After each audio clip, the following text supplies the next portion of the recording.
dumating na naman po ang aking unboxing na perfume, mga cologne. Kagaya nito mga ogam. Ayan, kagaya niyan. Yung unang binlog ko, ubos na yun. Tapos yung pangalawang order ko, ubos na ulit. Eto na lang siya natira. So, eto naman ngayon, parating na. Iba-iba naman siya mga kaogam. Ayan, buksan na natin. I'm so excited.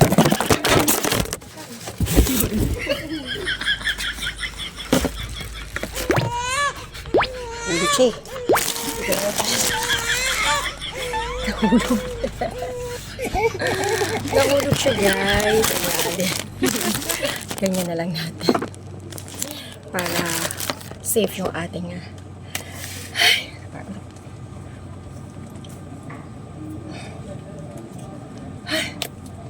ito siya, guys. Chira!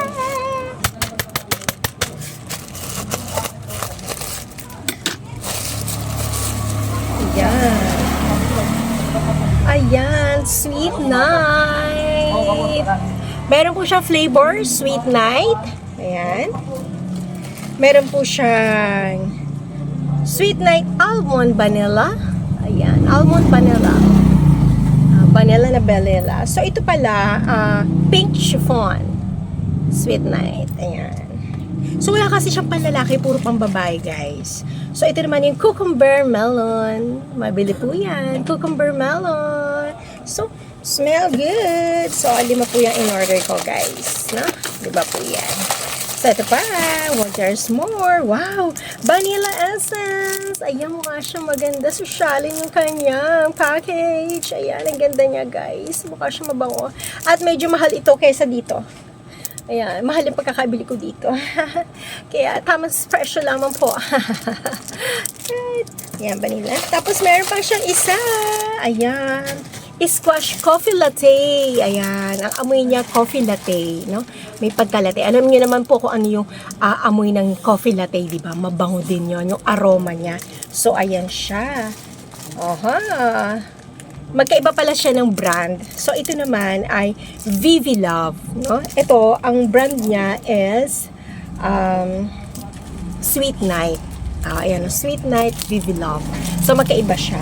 So, 5 po yan, guys. Ito, type ko to, Vanilla Essence. Mukhang mabango siya, guys. Para siya style Victoria's Secret, guys. Ayan. So, kaya ako pabili-bili nito dahil mabili po siya. So, mura ko lang din siya binibenta. So, ano pang hinihintay nyo? Tara na dito sa tindahan ni Ogang. Bili na kayo at mag-mine-mine na kayo, mga ka-Ogang. Ayan, oh. Ayan, mag-mine na kayo. Maamoy na siya, oh. Naamoy ko. Ang bango niya, guys. Alright. So, susunod ulit. Ang galing. Hello. Gaya-gaya ako nag-alman. Hi guys! It's me again, Ogang Tendera. Well, nakita nyo po, no, yung aking pabango. Napakabili po niyan. Totoo po yan, no?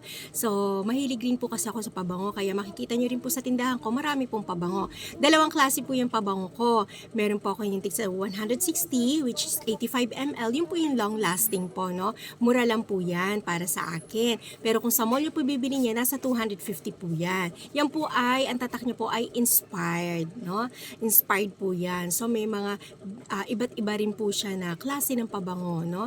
At mabango siya at marami pong bumibili talaga. At ayun nga po, meron akong bago ngayon na yun nga po yung binlog ko sa video, yung po yun mga cucumber, may mga ano pa, mga iba-iba rin flavor. Pero karamihan kasi dito sa aking pabango na bago na ipinopromote ay ito po ay puro pang babae. Wala pa ako nakikita na panlalaki, no?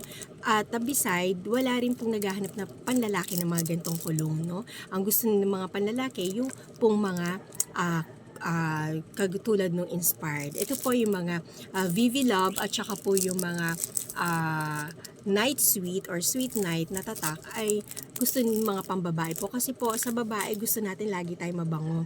Yung pong sa lasting kasi, kumbaga, kasi ako babae, di ba? May mga pabango ko, iba-ibang klase din po. Meron akong panglakad, Katulad niya, may panglakad ako, yung pagpupunta ako ng mall, pagpupunta po ako ng pag-church, iba po yung pabango kong ginagamit. Ibig sabihin nyo, may pagkasosyal ng konti. Medyo angat, medyo may halaga, di ba? Medyo mahal, ibig ko sabihin. So, dito naman po sa bahay, dahil tindera po ako, ay may pang-araw-araw din po akong ginagamit. Katulad po nito, ayan, malaki po kasi siya nasa 500 ml po siya, no? Po, araw-araw po itong panggamit, mayat-maya, manwan to sawa ka po, no? So, ang the best po rin po na ano sa akin, na kinaganda, pag ginagamit ko yung pabango na ganito, ito po ay naaamoy po ako ng customer, yung bawat bumibili. So, syempre, pag naamoy ka, lalo na pag lumapit ka sa kanila or magsando ka ng yelo, yan, mga ice cube, naaamoy nila ako. Tapos tatanong nila, yung pabango mo, ang bango naman. So, ituturo ko ito. So, ito yung gamit ko pang araw-araw lang. Hindi man siya lasting, pero matipid din siya gamitin kasi malaki. At ang kinaganda po rito, hindi po siya fake, hindi po siya yung hanggang ibabaw lang, kasi meron po mga ganito ako na-encounter, kasi matagal na rin po ako nagbebenta ng mga pabango. Naunahan lang po, dito lang po merong amoy. Yung baba po, tubig na po, no? So, ito po ay sa mismong mall ko binibili, no? Online shop ko. For example po, pumunta ako ng Shopee. So, doon po ako o-order sa Shopee Mall. Kung pumunta po ako ng Lazada, Lazada Mall. Hindi po ako doon sa mga basta naka-post lang po doon sa online, no? So, hindi rin po ako mo-order sa FB, kasi sa FB hindi ko rin po siya ma-return, no? If ever. Dahil dito marami na po akong experience sa online Shopee at saka Lazada, anytime pwede mo po siyang ibalik. So, ito po, may regular na po ako na supplier na talagang binibilihan. At pag yan po ay in-order ko, in-add to cart ko po at inano ko na po siya, place order, chinachat ko po agad ang seller, give the right order, not fake, because it will sell it also. No, I am Ogang Tindera, I am a seller also, hope you understand. Lagi po akong nagchat-chat ng ganoon. So, nice naman sila, sasabihin nila, okay naman, ibibigyan nila yung aking order. So, maganda po yung ganoon. At saka pag scroll po kayo sa online, marami po kayong mga voucher, marami po kayong free shipping, marami po kayo na tatanggap na mga benefits po or mga tawag dito, yung mga free delivery, free shipping, ayan po. So, kung magkano lang po yung item, yun lang po yung babayaran, free shipping po. So, mahilig po ako mag-scroll kasi tindera po ako. Gusto ko po, lahat ng in-order ko, okay po siya. Ayoko maging palpak. So, minsan na kasi ako naka-order ng palpak, ayoko na po maulit yun. At the same time, nag-order din po ako ng mga paninda, as in paninda, mga supply po ng ang tawag dito, mga paninda rin po na school supplies, ayan po, in-order ko po yan online. Minsan po, utang pa ho, So, kino-compute ko po yan kung talagang yung ang aking binabayad for halimbawa in 3 months or 1 month kung babayaran ay sapat lang ho dun sa tutubuin ko, no? So, syempre, utang yan, may tubo rin po si Shopee dyan or si Lazada. So, kailangan po, maganda rin po yung tubo ninyo at hindi naman po masyadong malaki, no? At yung tama lang, yung standard lang po ba? So, ayun po, isang tip ko rin po yung mga kaogang. At marami na po akong experience dyan at talagang palaki ng palaki yung credit line ko po. Kapag kayo kuha ng kuha o umuutang rin po kayo, palaki ng palaki yung credit line ninyo. At hindi ko naman kainaano na mangutang, no? Kasi based on my experience, nakakaluwag din po ako para sa side ko. Kasi wala ko laging cash. Kasi yung itinakash ko, yung dito po, sa pamimili ko dito sa market dito. So yung iba kong paninda, inaano ko po sa utang, sa credit po ba. Siyempre, business-minded po tayo. Talagang sa business po, hindi po nawawala yung may konti kang utang. Hindi naman ibig sabihin utangin mo lahat, no? So dapat yung tama lang po. Kailangan meron po rin tayong disiplina sa sarili natin bilang tindera na hindi ka lagi utang ng utang, no? Kung halimbawa, ang monthly mong babayaran kay Shopee nasa 600, so enough na yun, wag mo nang dagdagan, no? Parang gano'n. Kasi ako pag malapit na yung due date ko, hindi ako umuutang. Babayaran ko muna yun bago ulit ako uutang. So ganun lang naman po yun. Maliit lang naman po ang dinadagdag ni Shopee na tubo sa mga utang. So yun lang po mga kaogang. Hopefully na gusto niyo po ang aking content for today. Marami pong salamat. I love you all. Thank you so much sa inyo po. Salamat po. Bye!